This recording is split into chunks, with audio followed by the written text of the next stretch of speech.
तो नहीं है, तो सक्सेसफुल बिजनेसमैन है, इन्होंने फिल्में बनाई थी बड़ी बड़ी, तो बेवकूफ तो कोई नहीं है।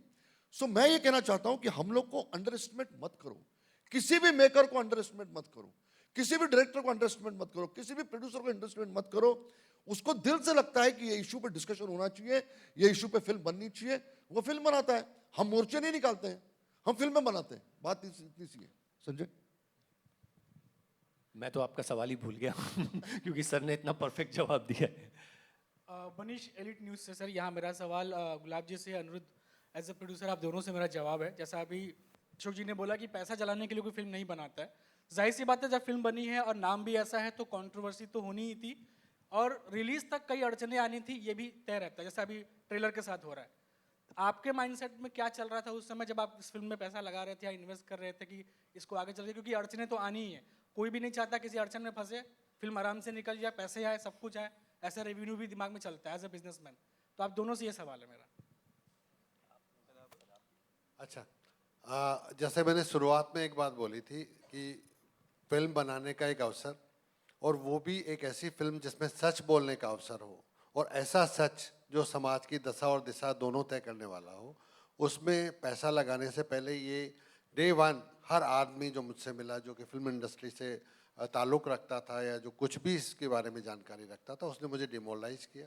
उसने मुझे समझाया कि पैसा आप आग में डाल रहे हो, पानी में नहीं डाल रहे हो। पानी का पैसा फिर भी निकाल के सुखाया जा सकता है, लेकिन आप पैसा जला रहे हो।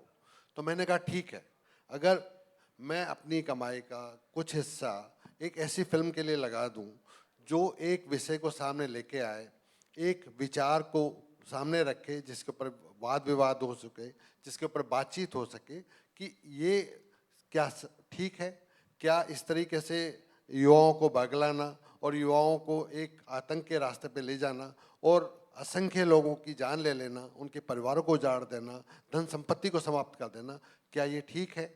इस पे अगर हम एक विचार खड़ा कर सकते हैं, ग्लोबली हम लोगों को ये मौका दें और कहें कि आप इस पे विचार करिए और उन लोगों को कंडेम करिए जो ऐसा रास्ता अख्तियार करते हैं, धर्म का नाम लेकर के युवाओं को बर्बाद और बगला रहे हैं, उनको रोका जाए।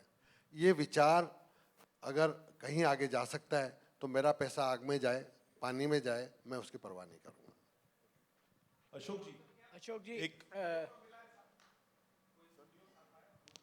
नहीं, अभी तो 7th के बाद देखा जाएगा क्या है। We are just concentrating on the release now. First of all let's see how people react to it. नहीं, we are doing it on our own. Gulab ji is distributing and releasing the film on his own. Yeah, there is no studio, there is no partner, there is nobody. Sanjay, Kiran ji, Anirudh and Gulab ji, they themselves, we are all releasing it on our own. We are very confident about the film because we believe in this film.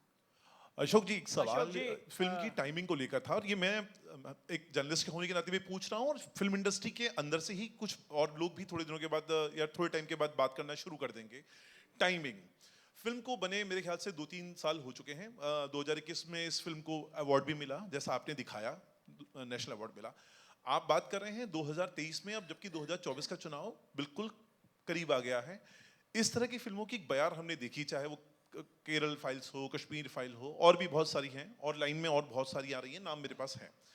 तो आपकी industry के ही लोग कहते हैं कि एक timing को ध्यान में रखकर इस तरह का रिलीज किया जा रहा है। जो प्रोपेगेंडा, जो शब्द आपको बहुत आपत्ति है, वो यहाँ पर उठ रही है टाइमिंग को लेकर, कि एक तरह का माहौल क्रिएट करने को लेकर। और लाइन से देखा जाए तो एक पर्टिकुलर धर्म को लेकर ही फिल्में, या उसके धर्म के अंदर जो बुराइयां हैं उनको फिल्म के जरिए सामने लाने को लेकर ही क्यों इतना ज्यादा जोर दिया जा रहा है?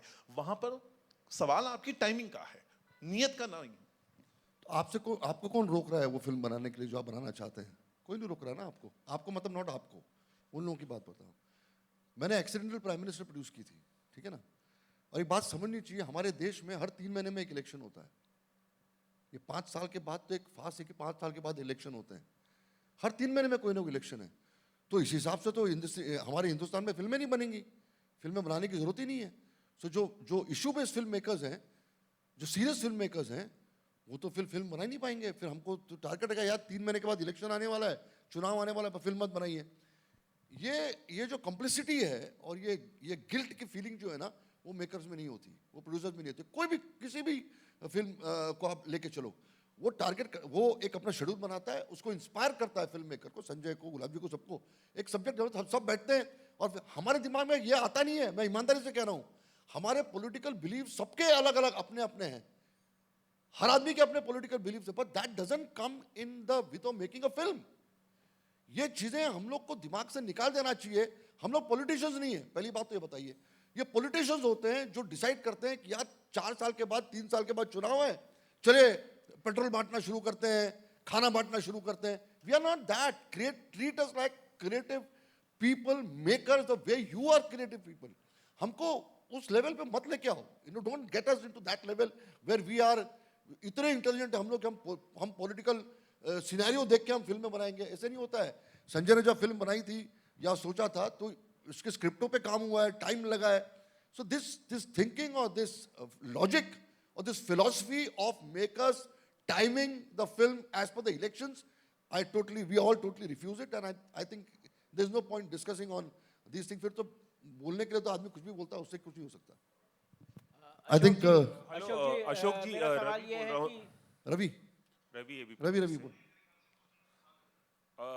एक सवाल ये रवि था ने और मैंने शर्ट एक ही कलर पहनी है, तो बोलने दो उसको। बोल रवि। सर, एक सवाल था, एक सेकंड लिख के लाया तू?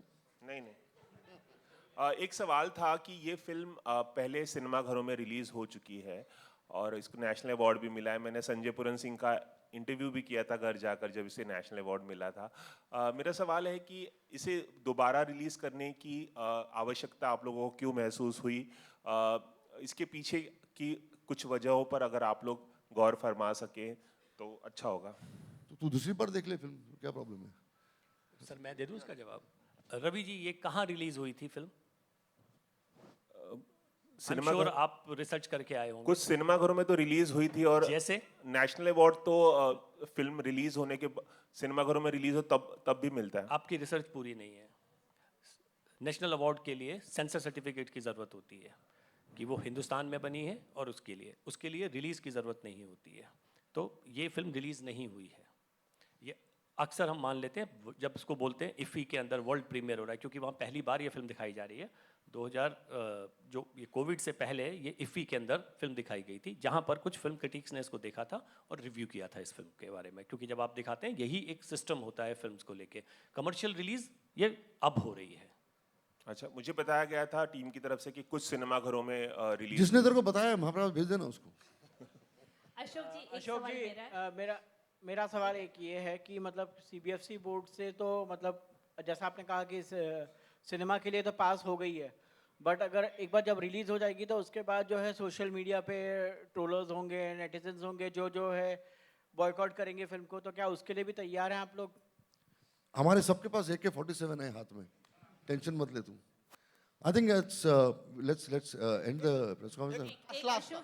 एक आखिरी सवाल अशोक जी आपसे। आपने बोला कि सेंसर बोर्ड की बातें, आपने तमाम बातें की। क्या आप पर्सनली प्रसून जोशी सर से मिलने वाले हैं? आपके दोस्त भी हैं, आप पर्सनली उनसे बात करेंगे इस बारे में और किस तरह से सॉल्व करेंगे? लेट्स सी कैसे हाउ थिंग्स टेक ऑफ ना। मैं आज तो नहीं बता सकता, हो सकता है प्रसून मिले मेरे को, मिलेंगे, मिलने में कोई प्रॉब्लम थोड़ी। हम लोग एक ही इंडस्ट्री के लोग हैं। That's not, we have raised an issue today Ravi. झगड़ा थोड़ी है, कोई मारामारी थोड़ी है। It's an issue which we have raised, that's as important as that. जी बोलिए। जी अशोक जी, मैं स्मिता दैनिक जागरण से। अशोक जी, आतंकवाद पे बहुत सारी बातें चर्चा होती हैं, खबरें भी आती हैं। फिल्में देखते हैं तो अक्सर लोग बातें करते हैं और वो बातें जो हैं वो कुछ आगे तक जाती हैं। तो उससे मुझे लगता है कि कुछ लोगों को एक सोचने का नज़रिया जो है वो ज़रूर मिलता है। बिकॉज़ आप लकीर के सीधे चलते रहेंगे और किसी और पक्ष को नहीं मानेंगे तो उसमें थोड़ी प्रॉब्लम होती है। मुझे लगता है कि सिनेमा जब इस तरीके से मेन स्ट्रीम में आके बातें करने लगता है तो अक्सर ये चीज़ें थोड़ी आगे पहुंचती हैं। न्यूज़ चैनल्स पे बात होती है, लोग डिस्कस करते हैं, डिबेट्स होती हैं, तो थोड़ा से ज़्यादा पहलुओं के ऊपर रोशनी पड़ती है जो ऑफ कोर्स मददगार होती है इस चीज़ के अंदर। और अगर ऐसा होता है तो ये बहुत अच्छी चीज़ है, बिकॉज़ इसका इम्पैक्ट जो है वो ज़्यादा ऑडियो विजुअल का बहुत ज़्यादा होता है। और अगर कुछ लोग इस सीधे को, अगर इसको ये एंटीथेसिस है टेररिज्म को लेके, अगर लोग इसको समझते हैं तो इससे ज़्यादा बेहतर बात कुछ हो नहीं सकती। अशोक जी, एक आखिरी सवाल है रसल सर, एक छोटा सा सवाल। पीटीआई का प्रेस कॉन्फ्रेंस नहीं है। वन लास्ट सर, जिस तरह से कल न्यूज़ आई थी कल रात को, और फिर आपका वीडियो भी आया था और काफ़ी देर ये आई थी, इज इट दैट कि आपको खबर भी, it you all were informed very late by the censor board about their decision, and is it common practice कि वो लोग इतना लेट ये खबर मेकर्स तक पहुंचाते हैं कि they did it deliberately? I think Russell this question has no meaning here, there is no meaning. Issue ये है कि हमको पता चला, हमें लेटर आया कि भैया ये करना है आपको, and we have reacted accordingly. Late हुआ, जल्दी हुआ, I think that's not important. Important is what happened, that's all. Thank you. Sanjay ji, आप चाहें तो आप भी जवाब दे सकते हैं। मैम एक बार रिपीट कर दीजिए। मेरा ये कहना है कि आतंकवाद को लेके जो फिल्में बनती हैं उस पे मेनली धर्म, बाकी चीज़ों पे चर्चा होती है, लेकिन ये क्यों